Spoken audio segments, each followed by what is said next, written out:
You're listening to Rabbi Wolbe of Torch in Houston, Texas. This is the Parsha Review Podcast. All right, welcome back, everybody. Good morning. It's so wonderful to be here.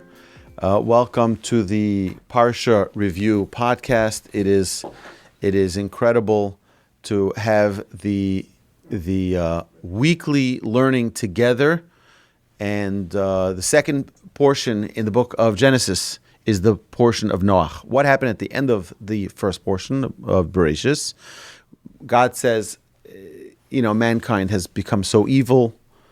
They've done so many immoral things. They've done so many things wrong. I need to wipe them all out.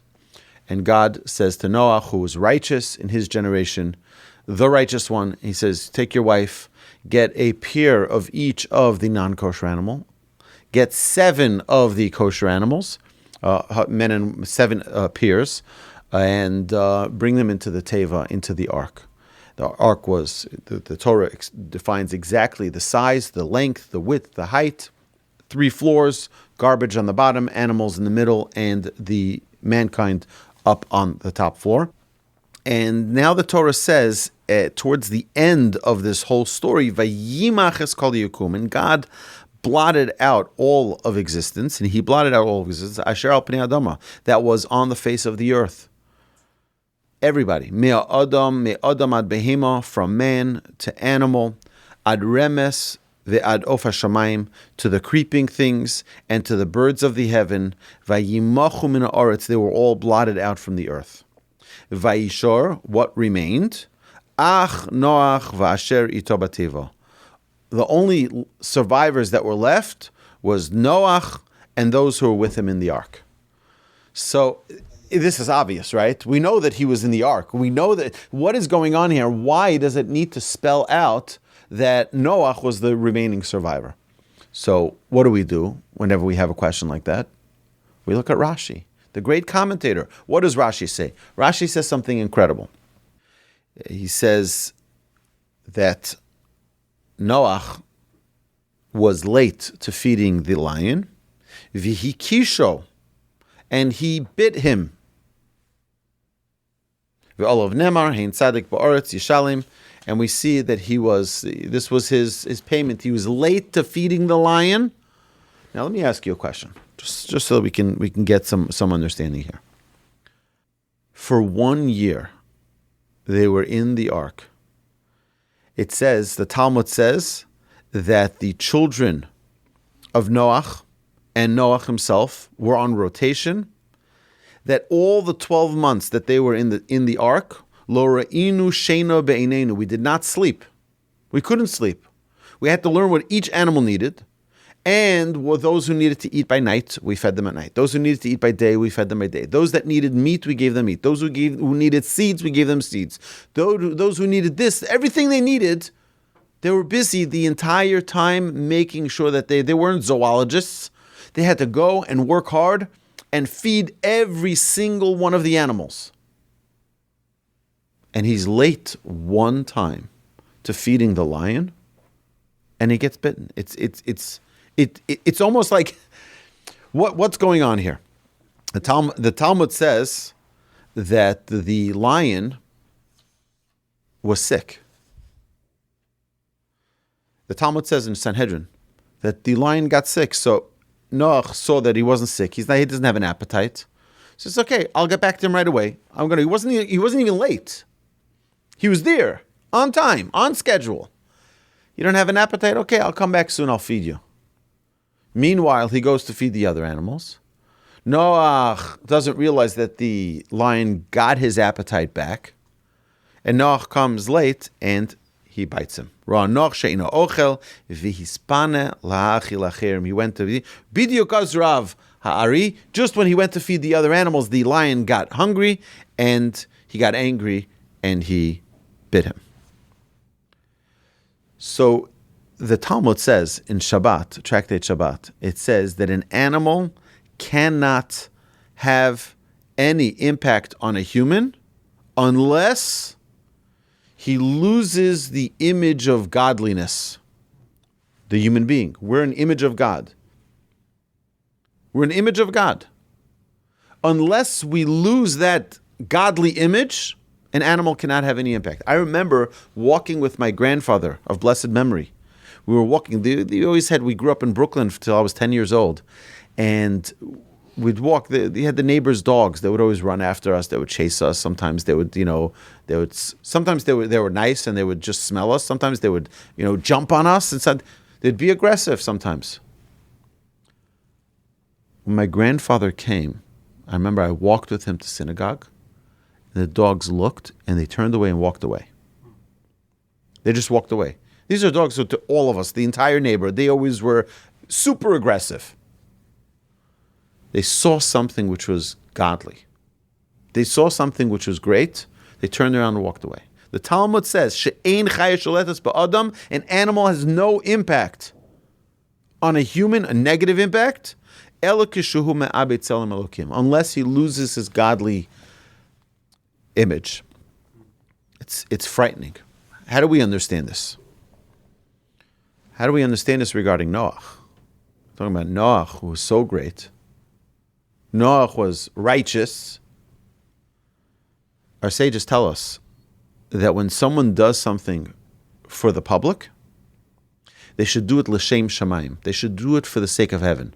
You don't do it for your own accolades. You don't want to do it because, I want everyone to know how great I am. So I'm going to do this action. I'm going to do this deed. I'm going to do this. I'm going to do that. I'm going to volunteer here. So they put my name. They honor me. I'm going to make my donation so I get a big plaque. No, do it l'shem shamayim. Do it for the sake of heaven. And a person has to really, really be cautious and careful to ensure that what they're doing is for the sake of heaven, not for my own benefit. I'm not doing it for me. I'm doing it because this is the will of Hashem. And what happens if you're not able to fulfill your job and do what you wanted to do properly? Means you wanted to give that donation, but now people found out about it. And everyone's making, whoa, David, you know what David did? David made this massive donation to this synagogue. And now it's like everyone's giving you the credit. God says you intended to do it for the right reason. God, ma'ale ani aleichem. I consider it as if you've done it with the fullest of godly intentions. Okay. And if you desire to do something and you're not able to do it, it's as if you did it. It's just an amazing side thing. People say, when I win the lottery, then I'm going to give charity. When I make all this money, then I'm going to give. The rule is, if you don't give already now, you're not going to give it later. If you don't give when you don't have, you're not going to give when you do have. Because that muscle is not suddenly going to show up. That muscle is not suddenly going to appear. You need to exercise that muscle. When you don't have, you give $1, you give $2, you give $20, you give $50, whatever it is you can give. And by the way, there's someone who sends me almost daily a donation online, like for $1.47, $2.52. I'm not kidding you. Okay, why? He has some calculation. I don't even know. I never really asked why, but he has some calculation of how much money he made the previous day, and then he gives whether it's 1%, maybe it's 10%, maybe it's 20%. I have no idea. I know he gives to other people also in interesting numbers, right? But the idea is that he's giving every day, and when you give every day, you're exercising that muscle. So when he wins that $100 million. He'll also give. It's not going to suddenly be a new exercise for him to give. So tell me, who gives? Who was a greater giver than Noach? Noach spent an entire year giving and giving and giving and giving to each of these animals.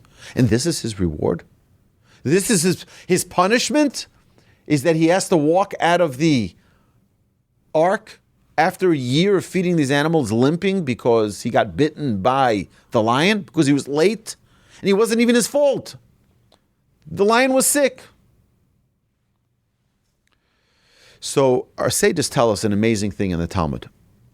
Amar Rav Yehuda Amar Rav. Rabbi Yehuda says in the name of Rav, Kol mashas asa Avram Avinu l'malachei asharis be'atzmo, asa HaKadosh Baruch Hu levanav be'atzmo. Whatever Abraham did, himself for the angels that came to his house. He did it himself. God himself provided that same action for the Jewish people. And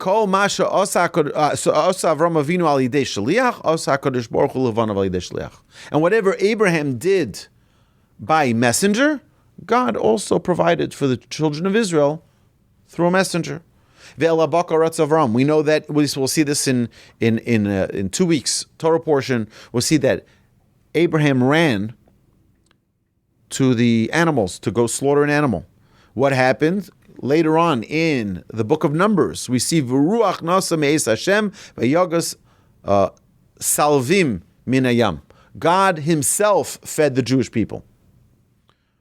We see that Abraham fed the angels himself. God fed the Jewish people themselves. We see that in Genesis. We see that when Abraham fed the angels, he fed them himself the milk and the butter. God does the same. It says, God feeds them the bread, which butter is placed on the bread. God feeds the bread himself in Exodus. And he stood with them under the tree, these angels that came to visit Abraham.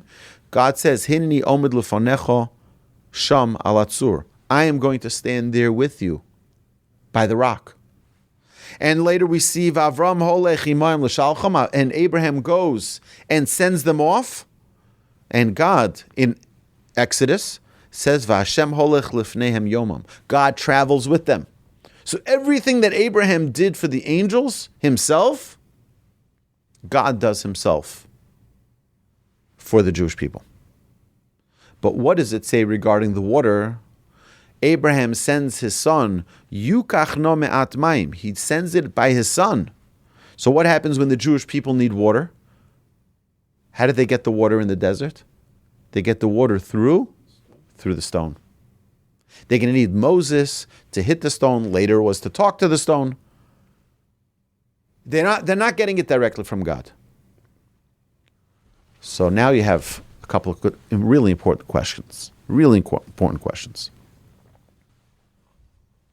We see all of the incredible things that Abraham did. We see everything that he did.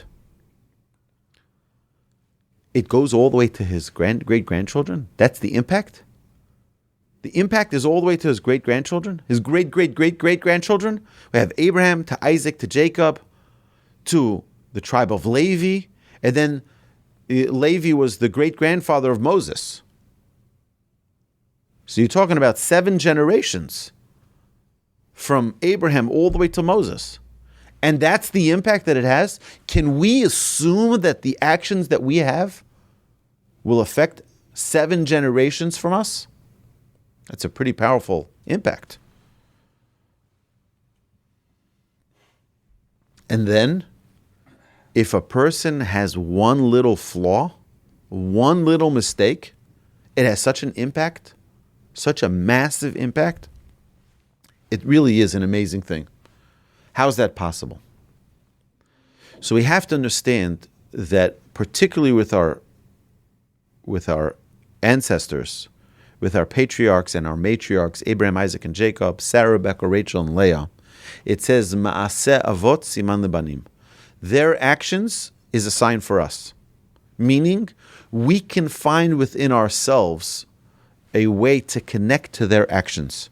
We can find within ourselves the blessings of their actions, and also those that were inactions are also found within ourselves. But it's a sign for us to see. If you think you can't attain greatness, you're making a mistake. You know why?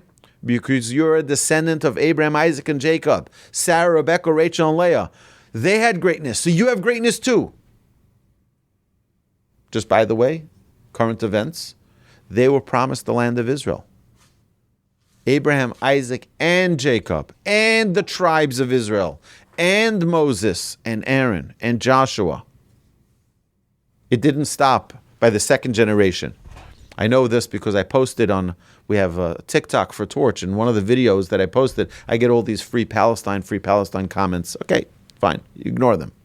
But on one of them, we talked about the promise that Hashem made to the land, to Abraham, Isaac, and Jacob, and the tribes, and Moses, and Aaron, and Joshua, and further, you go further, through the lineage of the Jewish people, and we see that promise was made time and again and again and again. So the guy says, yeah, but Yishmael.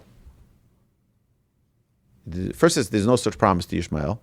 It was a promise to the son of Abraham. So they're saying it was Yishmael. But it was also made to Isaac. And it was also made to Jacob. And it was also made to Jacob's children. That's very different. Okay? So that's just a side note. The Torah is a document for us to learn from. Is for us to learn the greatness of what we can accomplish. The Torah is not just a book of stories. It's not a history book. If it is, it's a very miserable one. It's it's not written well as a storybook or as a history book. It's a book of guidance. The Almighty is guiding us in how to live life.